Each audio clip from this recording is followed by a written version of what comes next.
195 inkosi uSothana.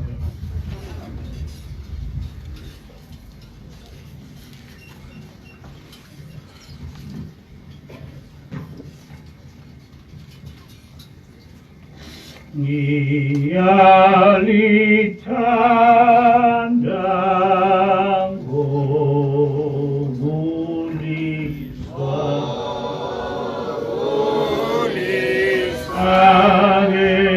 lelo lizwe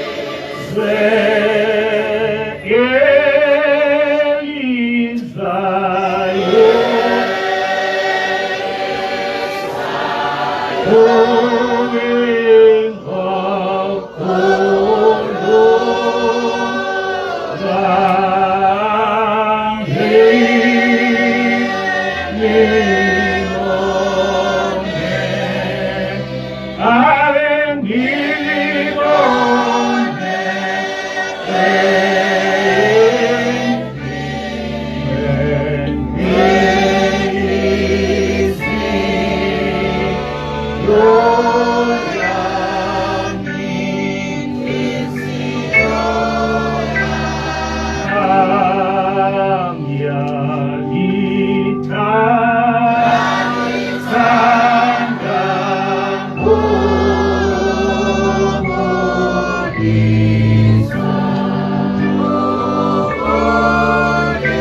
angazi ukuthi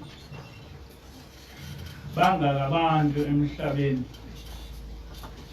abaye bekhumbule ezulwini. Angazi ukuthi bangakabantu emhlabeni abaye bekhumbule ezulwini. Angazi ukuthi bangakabantu emhlabeni abaye belangazelele ukuya ezulwini. Angazi ukuthi bangakabantu abasemhlabeni abake befikelwe isizungu sokuba sezulwini.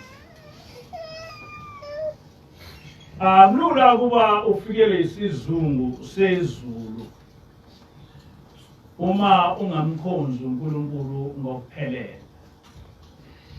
Akulula kuba ufikelwe isizungu sasezulwini uma ungamkhonzi uNkulunkulu ngokuphelele, ngoba ingqondo yakho ayikho endabeni yasezulwini. Awunaso isithombe sasezulwini. Yonke into yakho inesithombe sasemhlabeni. Kodwa uma ngabe ukholwa ngempela, uyaye ube nesizungu sasezulwini.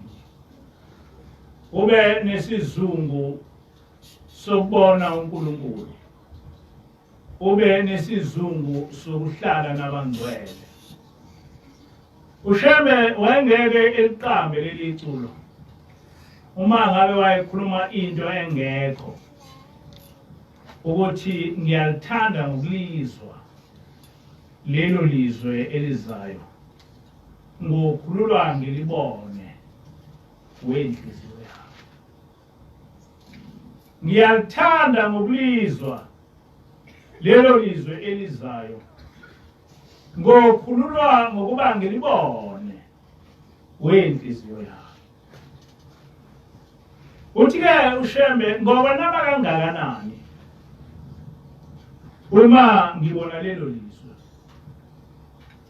ngiyokwenaba kangakanani uma ngifika ezulwini, ngiyokwenaba kangakanani uma sengihleli nabaprofeti basendulo, ngiyokwenaba kangakanani uma sengibona oNoah, ngiyokwenaba kangakanani uma ngibona oAbraham, ngiyokwenaba kangakanani uma sengibona uJesu, ngiyokwenaba kangakanani uma ngibona oMose, ngiyokwenaba kangakanani uma ngibona umprofeti babamkhulu, ngiyokwenaba kangakanani uma ngibona ubaba ilanga, ngiyokwenaba kangakanani uma ngibona ubaba inyanga yezulu.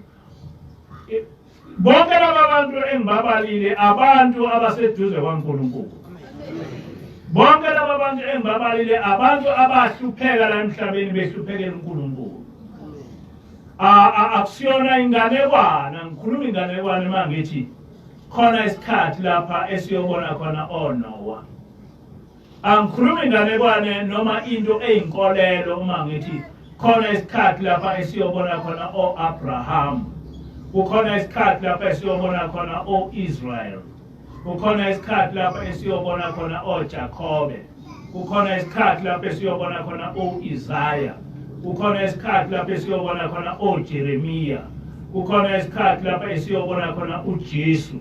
Kukhona isikhathi lapha esiyobona khona uShembe. Bonke laba bantu sizobabona. Kodwa abonke abantu abayobabona laba bantu, ngoba abantu abanaso isithombe sokuthi lento engikhuluma ngayo ikhona. Abanaso isithombe sinjalo sokuthi lento engikhuluma ngayo ikhona, ukuthi bonke laba bantu bahleli ezulwini elilodwa kusukela koNoah kuza koAbraham kuza koIsaac kuza koJakobe kuza koMose kuza koJesu kuze oDavidi kuze oIsaiah kuze oJeremiya kuze angathi ngababala, kodwa bonke laba bantu including laba bakithi umprofeti uIzashembe, ubaba ilanga, ubaba inyanga yezulu, labo bantu bonke bahleli ndawonye. It's not a belief, it's a knowledge. I know it. Amen. I know it. Ukuthi thina la emhlabeni, see, we are so trivial in our understanding of what is happening. Asiboni kahle ukuthi kwenzekani. But fortunately with us, uNkulunkulu uthumele ingilosi. Yonke into abantu abaningi abathemba ukuthi boyibona sebefile, thina sihlala nayo. And because of that, these things I'm talking about are the things which we know they exist. Because some people may say, ingilosi khona or ingilosi ayikho, what not, but thina la, we stay with an angel. We talk with an angel. Iyasichazela lezi zinto. Iyasibonisa lezi zinto ukuthi lezi zinto ikhona. Ukuthi izulu lihlala abantu abangcwele. And abantu abangcwele ngobani? Bonke laba abaprofeti abake baba khona emhlabeni babehlupheka nje bahlupheka. Babethuka nje ngothuka. Abanye babebulawa. We are still fortunate because we are still alive. But akakho umuntu owakwafika la emhlabeni wakhuluma indaba kaNkulunkulu wamukeleka. Yeah. The one who we regard as the greatest, Jesus Christ, was crucified and was mocked at by abantu abakholiwe. Bethi ya nakho phela ususesiphambanweni kade uthi uNkulunkulu zikhulule phela. Bemtshekela ngamathe. But in heaven he's great. He's great. Kodwa umuntu who was so humiliated here on earth, akakho umuntu owakwa-humiliator njengoJesu. Kodwa ngoba wayevele ezulwini, umhlaba wonke usiyazi ngayo. Ungacabanga ukuthi ukholwa kwinto encane. Ungacabanga ukuthi ukholwa kwinto elula. Alula. Uma uthatha indlela yasezulwini, usuke uthatha indlela elikhulu kakhulu. Uma uthatha indlela yasezulwini uthatha indlela elikhulu kakhulu. Ngoba uthatha indlela yokuyidela. Uyawuthatha indlela yokuyidela uthi come what may. Kodwa lokhu uNkulunkulu othanda ngikhuluma ngikhuluma. Noma amanga engakholwa yibo bonke abantu emhlabeni, kodwa akashintshi ukuba ngamanga. Noma iqiniso lingaphikwa yibo bonke abantu emhlabeni, kodwa alishintshi ukuba iqiniso. Iqiniso aliba iqiniso ngoba livunywa abantu ukuthi iqiniso. Amanga futhi akaba iqiniso ngoba bonke abantu bethi amanga iqiniso. Because these things do not change. They do not change. Njengoba sinitshela nje, ayikho enye into enzobuye niyithole. Ayikho enye indaba sezulwini eniyobuye niyithole edlula lena engitshela yona. Ayikho. Ayikho. Noma ungashumayela ubatsheleni abantu kodwa ayikho enye indaba sezulwini oyobuye uyithole edlula le engitshela yona ukuthi uNkulunkulu uyakhonzwa. uNkulunkulu ukhonzwa ngemithetho yakhe. Uma ufuna ukuya ezulwini, qala ngokukhonzwa uNkulunkulu. Uma ufuna ukuya ezulwini, funa ukuthola uthole ukuthi uNkulunkulu ukhonzwa kanjani. Usho njalo uShembe uthi mesabeni uJehova zukulwane nezizukulwane. nigcine imithetho yakhe obalilobale yona uJehova ngenceku yakhe uMose ukuze ukudumisa kwenu kwamukeleke kuThixo eNkosi.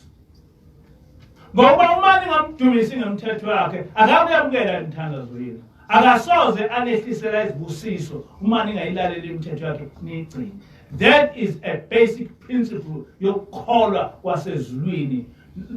Uyathanda awuthandi, you cannot deviate from that. Cannot. That's why I'm very confident ukuthi njengoba silapha nje ugcwele ingilosi.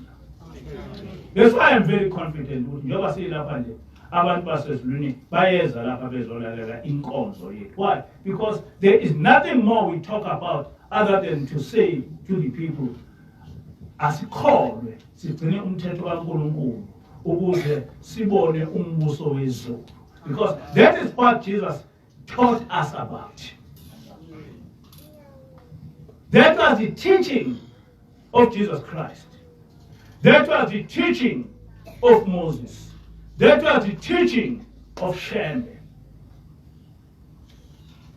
And that is the message God Jehovah gave us when he came to earth. Ukholwa wethu uqondile. Ukholwa wethu uqondile. Akudingi ukuhunyushwa. No. Awudingi ukuhunyushwa ukuthi mhlawumbe uNkulunkulu ngalokho wayesho ukuthi mhlawumbe uNkulunkulu ngalokho wayesho ukuthi no, akuhambi kanjalo. Uhambe. uNkulunkulu uthi mina ningabantwana bami, nina sengikhethile ukuba nibe isizwe sami.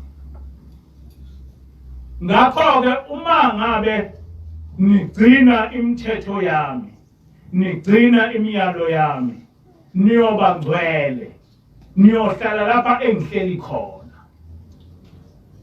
Do you follow what I mean? uNkulunkulu ukuthi uma ngabe nigcina imithetho yami, niyohlala lapha engihleli khona, niyoba ngcwele nifane nami. Leyo ndawo engobe ngikuyona nobe nikuyona, niyokudla umbuso wezulu, niyobizwa ukuthi nizindlalifa zezulu. But on one condition, that you keep God's laws, you keep God's commandments, and you do not deviate from that. Do not deviate from that. Umthetho kaNkulunkulu awugcini ngoba umnandi kuwe. No, ugcina ngoba umnandi kuNkulunkulu. Do you follow what I mean? Umthetho kaNkulunkulu awugcini ngoba umnandi kuwe. No, kodwa ugcina ngoba umnandi kuNkulunkulu. Uma ethi uNkulunkulu yenza ukuthi, you don't have to say kuyamfitha yini ukwenza ukuthi. Kuyamfitha yini uma ngabe ngibuke esibukweni nginesihluku siyangifanele lesihluku. It's not a question of ukuthi siyakufanele noma sikufanele. It's a question ukuthi uNkulunkulu uyasithanda lesihluku. Uma ngabe ngibuka esibukweni ziyangifanele inintshebe ayangifanele namadevu. That is not a question yokuthi ngibukeka kahle nima nginamadevu noma ngibukeka kahle mangishefile. That is not a question. The question is uNkulunkulu uyakuthanda yini uma unentshebe? uNkulunkulu uyakuthanda yini uma unamadevu? uNkulunkulu uyakuthanda yini uma ugcina isabatha? uNkulunkulu uyakuthanda yini uma ungaphuza utshwala? uNkulunkulu uyakuthanda yini uma wenza lokhu nalokhu? You don't ask yourself, awuyibuki wena esibukweni uma uyikholwa, kodwa ubuka uNkulunkulu esibukweni. You must have a mirror of God. Not your mirror. Because your mirror is temporal. Very soon, whatever you like here on earth is going to go past. It's going to go past. Kodwa into engeke ezohamba nomphefumulo wakho ilena ethandwa uNkulunkulu. Yona into ke ezohamba nomphefumulo wakho. And njengoba silapha sizokholelwa imphefumulo yethu. And nothing else. Sizokholelwa imphefumulo yethu. akukho kunye njalo ushembe uthi kuhle ukuthi inyama yami ihlupheke ukuze umoya uqonde ukuthi akusiyona indawo yokugcina le kodwa lidokotela lomhambi njengoba silapha nje sedokotela lomhambi njengoba silapha njena sesithathe isifungo sithathe isifungo sokuthi ngeke sibuye sishintshe ngesishintshe uma ngabe uthatha isifungo sokukholwa abantu bacabanga ukuthi ukukholwa ngoba sakhohliswa bacabanga ukuthi ukukholwa is something you can just swing. No, ukukholwa kuNkulunkulu is not something you can just simply swing noma kanjani. No, uma uthi uNkulunkulu ngiyayikhetha inkosi yasephakameni uthatha isifungo sokukholwa. Uma uthi uyongena emanzini uthatha isifungo sokukholwa. Uma leso sifungo ususephula, woe unto you. Woe unto you.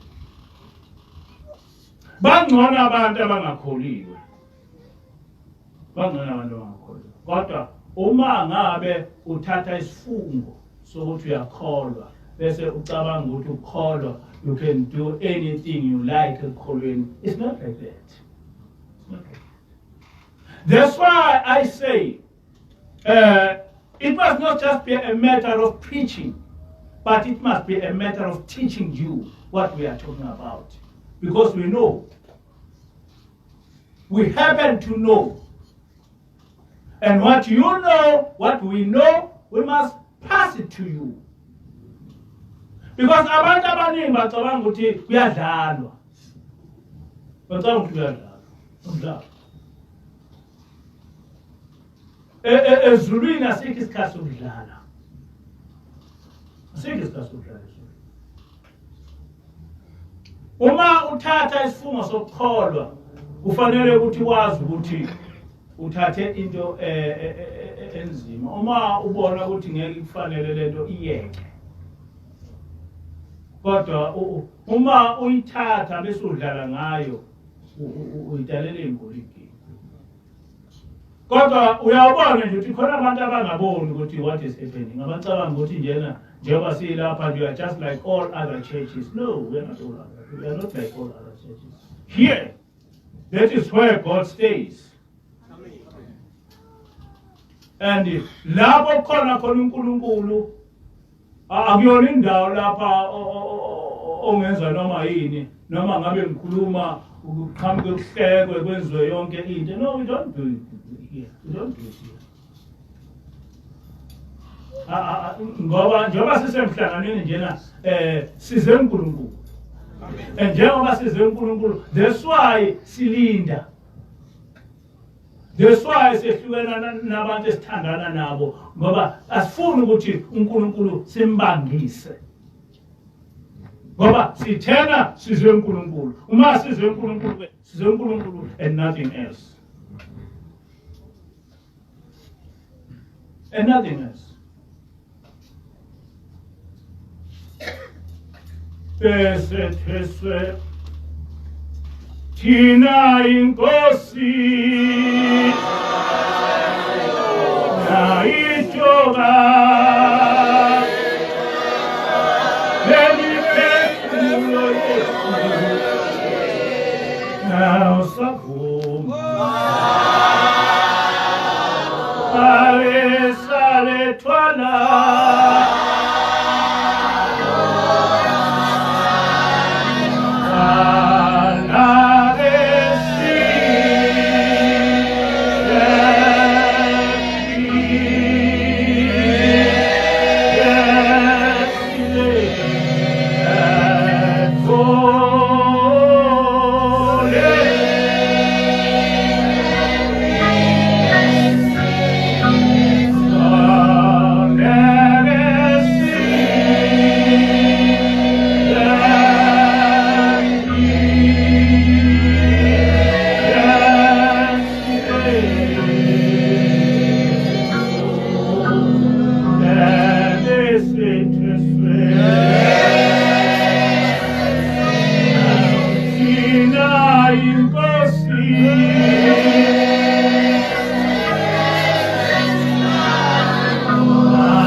usho njalo kushela uthi bese Christ uthina inkosi ijoka lemphefumulo yethu savuma salethwala engeke siphinde sizwe ngoba liyokuphila kwemphefumulo yethu liyindlela yemphefumulo wethu noma siphila noma sifa kodwa leli ijoka lasezulwini liyikuphila komphefumulo wethu leli ijoka lasezulwini liyindlela yomphefumulo wethu abantu abaningi bayabe bethi hey Mpanza usithatha isibindi singaka sokukhuluma lokhu nalokhu ngithule mhle ngithi abazi ukuthi ngiboneni they don't know what I see.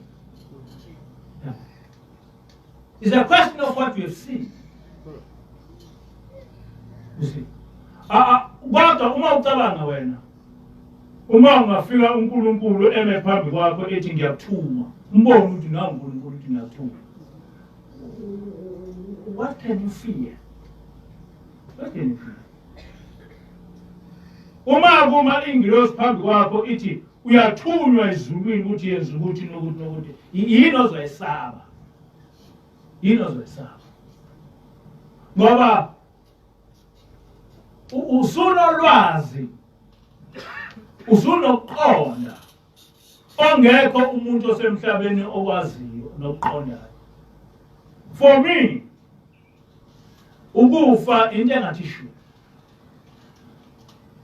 compared to what I will gain if I do what God commands me to do. That is nothing. Because I've got now a foresight of what I will gain if I do as God commands me to do. I know what I'm going to gain. I know. Ngiyazi ukuthi abaprofeti bahlushwa, but in heaven they are great. I know that. Ngiyazi ukuthi Jesus was crucified, but in heaven he's the greatest. I know that. Ngiyazi ukuthi umprofeti wahlushwa kanjani la emhlabeni, kwathiwa wandiza kwasho yonke into, but in heaven he's the greatest. Amen. I know it. And therefore, uma ngabe uyibona into ulangazelela ukuthi ube kuleya nto yini ongayisaba on the way. Yini ongayisaba on the way.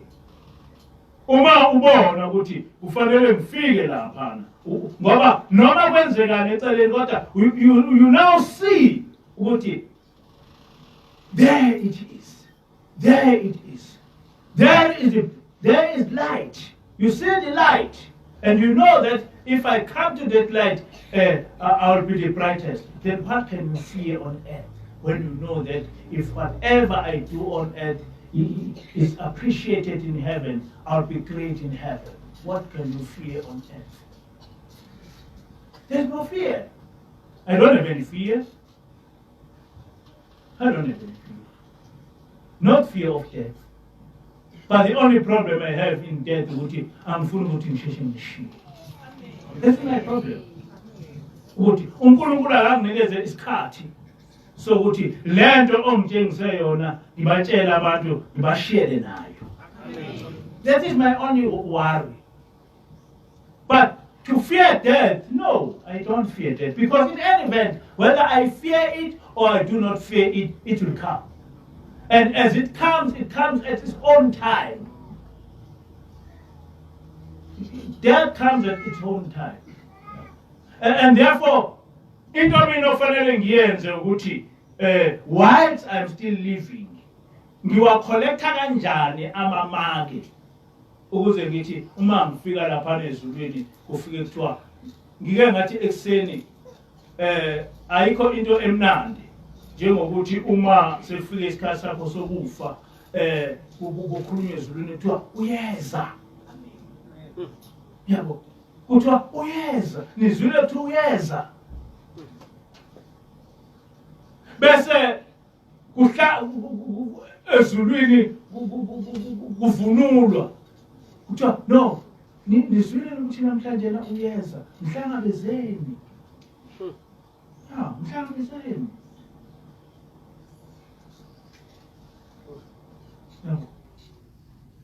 and uma uphuma lapho umphefumulo uthi mase uhamba uthi uphuma nje umphefumulo ubone nazo ingilosi seyikulindele seshaya umgidi usungena phakathi kwazo usushaya umgidi uhamba nazo uya phambi kwaNkulunkulu. What is greater than that? What is greater than that? What else do you ongafuna than that? Yiphi into ongasuyifuni edlula kuba ube liqhawe lasezulwini? Yiphi into ongasuyifuni edlula kuba iqhawe lasezulwini? No, that's what I'm fighting for. And I'm ngikufihli lokho. Uthi no, ngifuna ukuba iqhawe lasezulwini. Amen. Ngifuna ukuthi uma umphefumulo wami uphuma kumenyezelwe ezulwini ukuthi uyeza. Bese abasezulwini bethuma ingilosi zingihlangabeze. Ngingene phakathi kwazo. Ngisine nazo. Usho njalo ushaya. Usho njalo. Uma ngabe uhamba kahle kule ndawo kulokhu ukukholwa uyawuthi uma ngabe uphuma umphefumulo wakho ingilosi ibone sezimphambili kwakho bese ungena ngamasango ngokusina emasangweni uhalaliselwe ukufika kwakho ezulwini. Don't you like that? Don't you like that? I like it. I want it. Ngifuna ukuthi uma ngabe kufika isikhathi sokuhamba kwami ngihlangabezwe ubaba mkhulu. Yeah, that's what I want. Ngifuna ukuthi ngihlangabezwe ubaba mkhulu. Ngiyamesaba ukabila nganoma ngabaleka ngihlangabezwe. Kodwa ngojabula kamanga ngihlangabezwe ubaba mkhulu. Ngoba wathi baba ilanga konke uyokwenza lokho obekufundiswa ubaba mkhulu. Ngojabula kabi mangabe ngifika ezulwini ubaba mkhulu ethi hawu mntana waze wangisiza bese ngiphelile. Ngojabula kabi.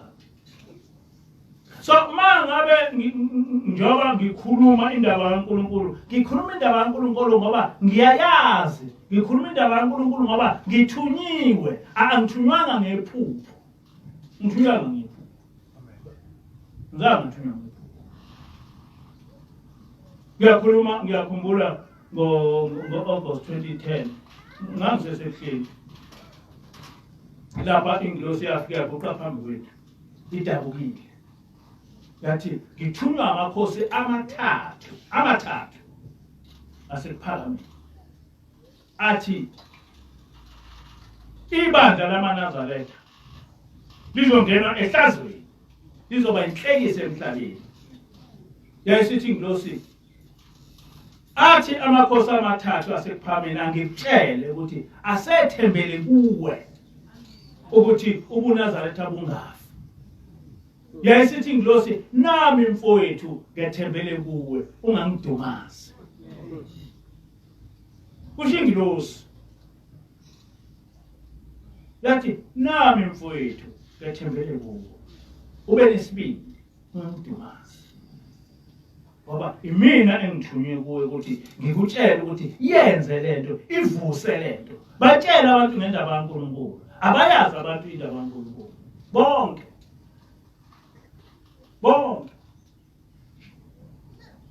Hayi ukuthi amaNazaretha odwa bonke abantu abayazi indaba kaNkulunkulu. Ngoba bonke abantu kufanele bezulwini. Amen. So njengoba ngilapha ngikhulumela amaNazaretha, ngikhulumela amabandla athi ngikhuluma indaba yasezulwini.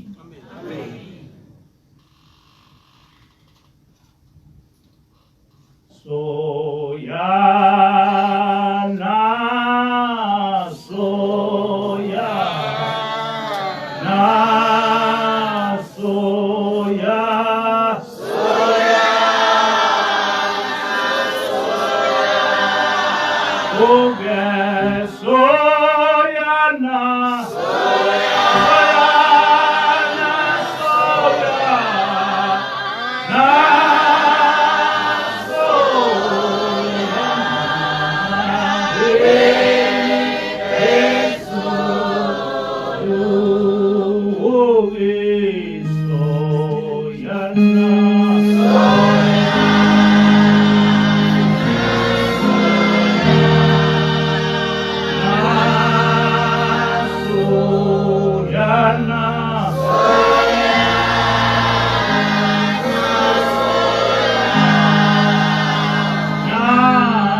Uyabona ayikho into emnandi njengokuphila uphile impilo yokukholo. Njengoba nje ethi ushembe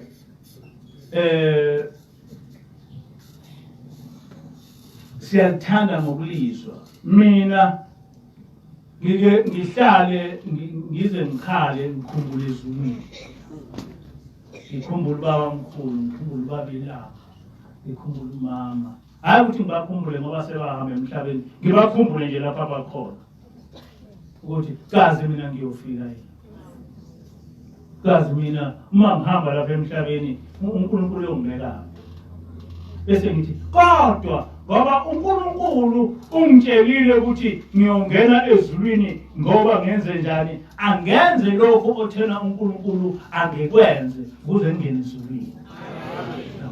Because ukungena ezulwini is not something oyifihlele ukuthi uyongena. Utsheliwe ukuthi uzongena ezulwini ngoba wenza lokhu nalokhu nalokhu nalokhu nalokhu. Ngeke ungene ezulwini uma wenza lokhu nalokhu nalokhu nalokhu. You know it.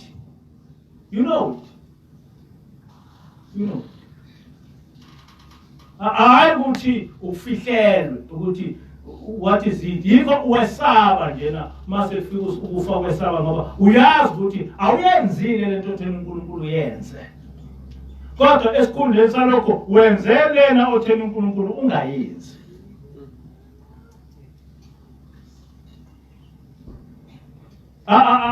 Asifihlelwe. Asifihlelwe. uNkulunkulu uthena uyongena ezulwini uma ugcina umthetho wakhe. noJesu usho njalo.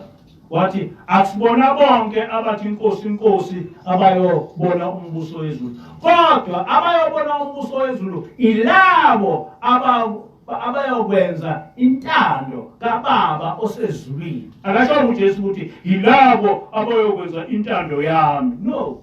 He says ilabo abenza intando kaBaba osezulwini. And that is very clear. Uzethu Jesu bayothi mase befika ezulwini bethi hawu Nkosi manje la thina sasikhipha amadimoni ngegama lakho. We saying fire, fire, fire, and amadimoni ebaleke. Yes, lokho zenkulu leyo. Fire, fire. Sasikhipha amadimoni ngegama lakho. In the name of Jesus Christ, fire. Umuntu ephakamise iBhayibheli. Fire, fire. Kodwa ngaleso sikhathi ufire yobengasasebenzi. Akuyokuzwa ukuthi how many fires did you light? No. It's not going to be possible. Kodwa ugcine kanjani umthetho kaNkulunkulu? Ukuthi hayi ngangena kulo muzi ngathi fire kwaphuma idimoni, ngangena lapha ngathi fire kwaphuma idimoni, ngavusa abafileyo, ngaphakamisa igama ngathi in the name of Jesus what not. No, Jesus will just simply say soka ini. Angwazi, I don't know you. Ukuthi fire, bungabizi igama lami, that was fake, I don't know, angwazi. But people don't tell the people the truth. They don't tell the people. Ukuthi ngaleso sikhathi indaba ukuthi how many fires you light akusho lutho. Kodwa okushoyo ukuthi ubugcina yini umthetho kaNkulunkulu. Uyenzeleni intando kaBaba osezulwini. Jesus is so specific. Jesus is so specific. He did not lie. What noma ningamemeza kusukela ekuseni kuze kushone ilanga noma ningabizwa ofire bebe bangaki kodwa uma usufika phambi kwami yinye into engiyibuza ukuthi uyenzile yini intando kaBaba osezulwini. Uma ungayenzile ukuthi suka kimi munzi obubi.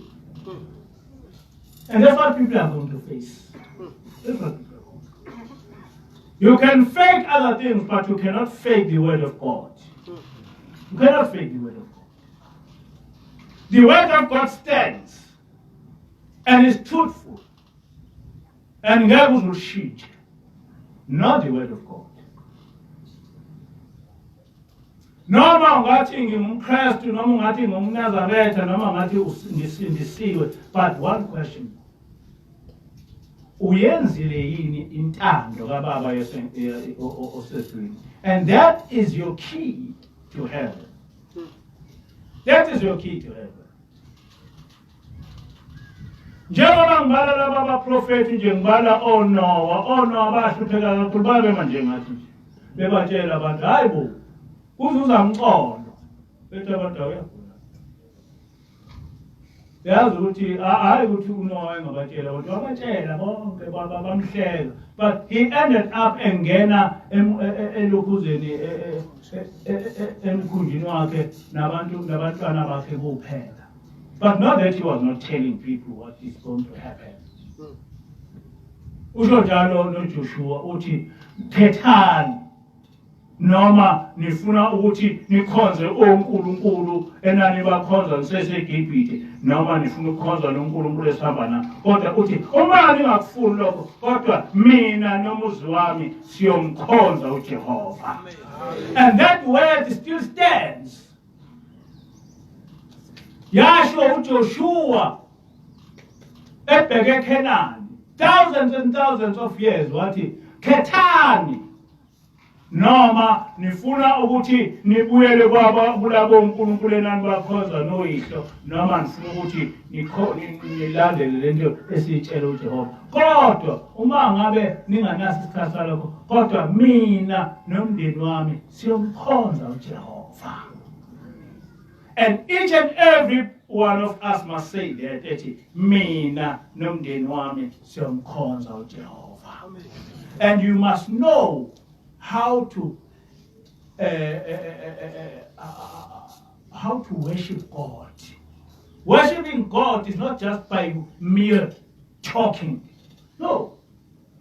uNkulunkulu ukhonzwa ngesenzo.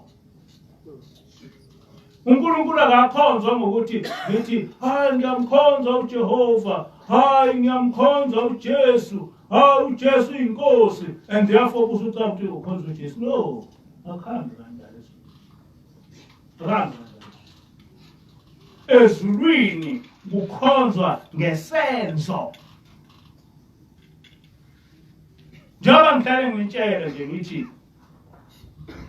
count your blessings and name them one by one. Count your blessings and name them one by one. Ma uvuka ekuseni uthi Nkosi ngiyacela ukuba lezi izandla zami zingakuthinti ongafuni wena.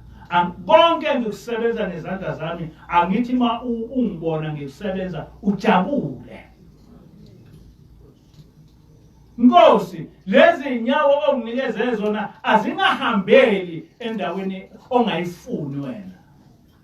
Angithi lapho engihambela khona ungibona ngiyakhona ujabule njengoba ngithena manje nivuka njena nilungisa ingubo zenu nize esontweni. God was happy, the angels were happy because ubuhambela indawo kaNkulunkulu, ubuhambela kuyolalela izwi kaNkulunkulu. Amen. nezindlebe zakho zifundise ukulalela izwi likaNkulunkulu. Namehlo akho uwafundise ukubuka into ethandwa uNkulunkulu. Nomlomo wakho ufundise ukukhuluma into ethandwa uNkulunkulu. And in so doing, you are able to count your blessings and name them one by one. Because you know ukuthi kusukela ekuseni usenzile isono noma usenzanga. Ngisenzile isono ngokukhuluma. Ngisenzile isono ngokuhamba. Ngisenzile isono ngokuphatha. Ngisenzile isono ngokulalela. Ngisenzile isono ngokubuka. You know, because into eyisono uyayazi. Yes. Yes. Now, what I am saying is, ngiyancenga ukuthi sikholwe. Asikholwe. Ngoba ukholwa, painful as it may look like, but there is nothing which is as pleasing as ukholwa on the day usumphefumulo wakho uhlukana nenyama. There is nothing which is as pleasing as ukholwa, because on that day it is when you are going to see ukuthi how kanti lento ekade ngithi kukhulu kangaka kanti imnandi kanje. Kanti lento ebengithi imbi kanti inhle kanje.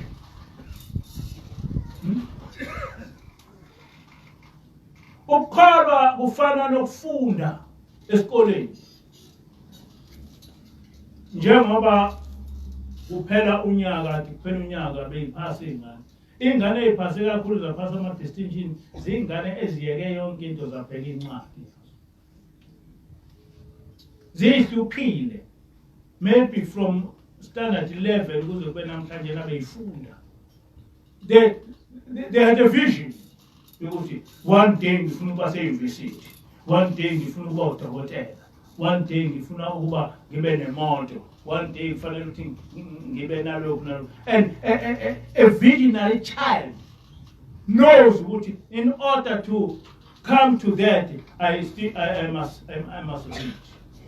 Yeah, what? I cannot be in the university ngafunda. I cannot be a doctor ngafunda. I cannot have a wonderful car ngiyifunayo ngingafuni. So iyakwazi from ifunda standard 8 ukuthi ngonyaka othize ngobe ngineminyaka engaka, and njoba ngineminyaka engaka ngifuna ukuthi I must have attained this. Ngesikhathi esithize ngobe ngineminyaka engaka, I must have attained it. And that kind of a child is a wise child. And we kufanele sibe nathi njengalo sibe nalo sazi ukuthi njoba ngilokoza nje ngimdala nje manje 7 years, but I'm counting ukuthi much as I do not know when I'm going to die, but I'm counting. Ngisho ukuthi no, uma uNkulunkulu enginikeze 10 years ngila emhlabeni, u10 years kufanele ushaye ngenzele uNkulunkulu ngenzele, ngoba njengamanje na ayikho into engine yasemhlabeni nginendaba nayo. Yini ongayifuna una 67 years? Akho mfazi omfunayo, akho moto oyifunayo, akho mcebo ufuna uNkulunkulu. That is what you want. No. So, but fools are not, don't think about like me. Bakona abantu ababenga amakhaya befuna abantu besifazane what not befuna imicebo beze bethakathe and all that. They don't have a foresight ukuthi no matter what their days are out.